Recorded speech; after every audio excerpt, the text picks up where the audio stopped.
নমস্কার বন্ধুরা, আমি অর্চনা করব সয়াবিন দিয়ে ভাপা পটল দিয়ে রসা। তার জন্য এইরকম ভাবে পটলগুলো কেটে নিয়েছি আর সয়াবিন গরম জলে ভিজিয়ে এরকম করে রেখে দিয়েছি। আর পেঁয়াজ কুচি নিয়েছি, কাঁচা লঙ্কা চিড়ে নিয়েছি, টমেটো কেটে নিয়েছি আর রসুন আর আদার পেস্ট এখানে রেখে দিয়েছি। আর এটা জিরে গুঁড়ো, হলুদ গুঁড়ো আর ফোড়নে দেব একটু দারচিনির টুকরো, লবঙ্গ আর একটা গোটা লঙ্কা আর জিরে। এবার দেখতে থাকুন। গ্যাসটা ধরিয়ে নিই।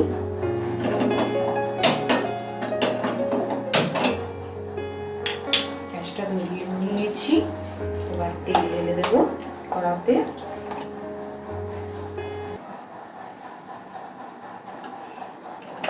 একদম অল্প মশলা তেল রান্নাটা করবো, অথচ কি দুর্দান্ত একটু স্বাদের। তেল আমার গরম হয়ে গেছে। এবারে এই ফোড়নের জিনিসগুলো দিয়ে দিচ্ছি। জিরে, শুকনো লঙ্কা, দারচিনি, শুকনো লঙ্কাটা একটু ফাটিয়ে নিচ্ছি আর লবঙ্গ একটু নিয়ে নেবো।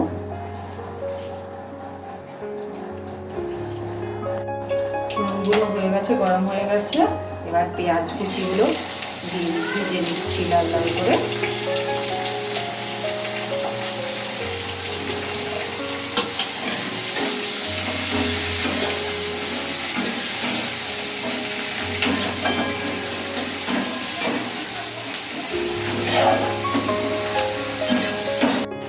পেঁয়াজটা আমার লাল লাল করে ভাজা হয়ে গেছে।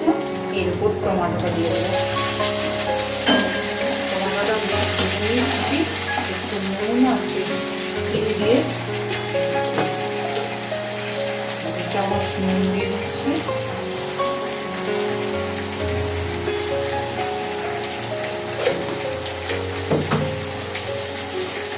একটুখানি চিনি দিয়ে দিলাম, তাহলে এমনিতেই না লাল হয়ে যাবে তরকারিটা। রঙটা দারুণ সুন্দর আসছে।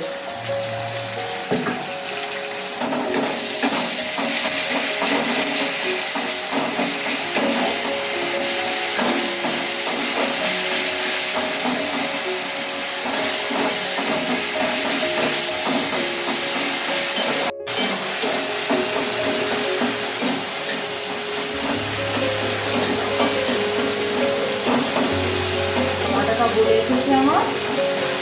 এরপর রসুন ও আদার পেস্টটা দিয়ে দিচ্ছি।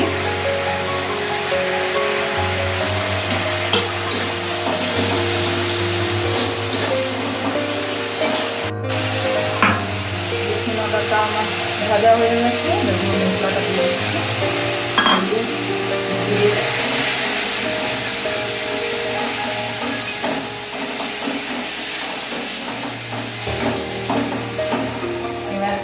সয়াবিনটা যে ভিজিয়ে রেখেছিলাম এটা চিপে চিপে দিয়ে দিচ্ছি।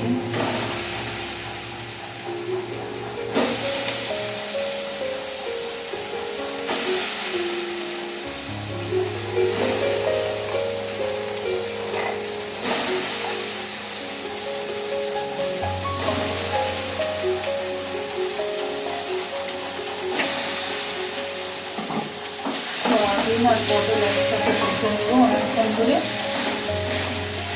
পটলটাও দিয়ে দিচ্ছি।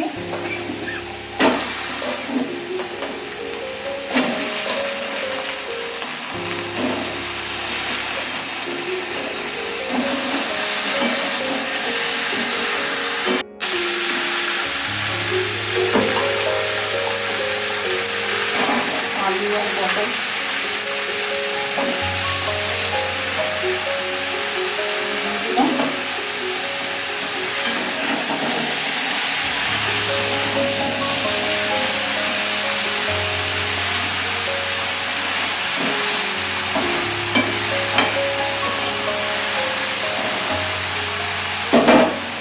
এই লঙ্কা চিরাগুলো দিয়ে দিলাম।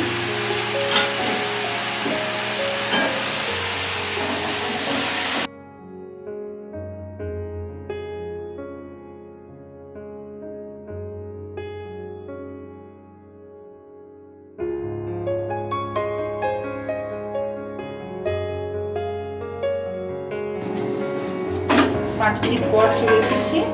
এবার ঢাকা খুলে দেখি, পটলগুলো অনেক রস বেরিয়ে গেছে পটল থেকে। আর এবার ভাজা ভাজা করবো, খোলা আছে, ঢাকনা খোলাতে ভাজা ভাজা করে নাড়তে পারবো।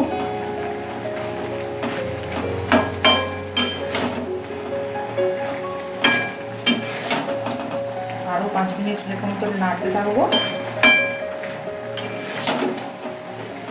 তারপর একটু জল দিয়ে দেবো। এখন নাড়তে থাকি। আমি ভাজা ভাজা করে নিয়েছি। এবার আর একটু জল নেই, এটা আর পুরো ভাজা ভাজা হয়ে গেছে। এবার একটু জল ঢেলে ঢাকা দিয়ে দেবো। জল ঢেলে আমার অবস্থা ছিঁচেছিলাম, সেই তাতে একটু জল ঢেলে রেখেছিলাম, সেই জলটা দিয়ে দিচ্ছি। আর গ্লাসে একটু জল আছে, সেটা দিয়ে দিচ্ছি। 10 মিনিট ঢাকা দিয়ে রেখে দিচ্ছি।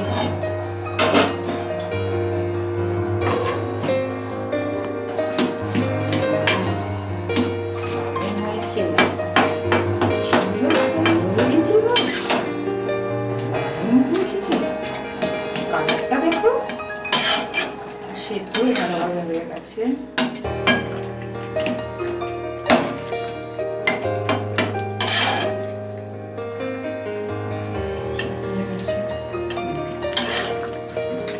গ্যাসটা অফ করে দিই।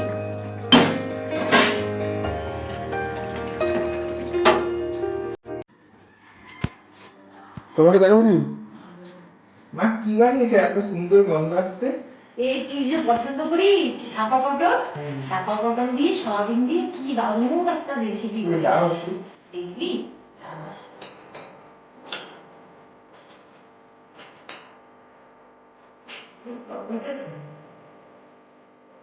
দেখ, তুই তো পছন্দ করিস ছাপা পটল।